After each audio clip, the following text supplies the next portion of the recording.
Il est vrai que le télétravail n'a pas vraiment été abandonné par les employés français à la suite des confinements.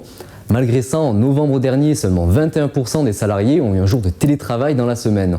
Et 8% d'entre eux télétravaillent tous les jours de la semaine.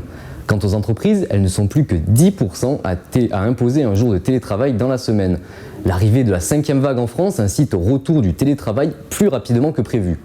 C'est la meilleure option avant un reconfinement et elle semble en 2020 avoir porté ses fruits, surtout en libérant les transports en commun aux heures de pointe. 75% des salariés ayant télétravaillé par le passé se disent prêts à recourir de nouveau au télétravail. Entre autres pour réduire le temps de trajet domicile-travail. Malgré tout, 63% se disent travailler plus qu'habituellement et 40% se sentent beaucoup plus seuls. Alors, de leur côté, comment nos voisins européens procèdent-ils?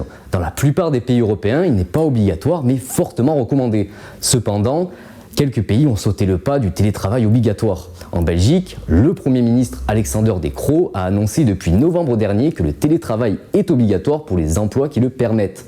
En Autriche, même mesure, mais pour les personnes non vaccinées sous peine d'une amende de 500 €. Aux Pays-Bas et en Lettonie, on est plus souple. Simple encouragement du gouvernement auprès des entreprises à télétravailler.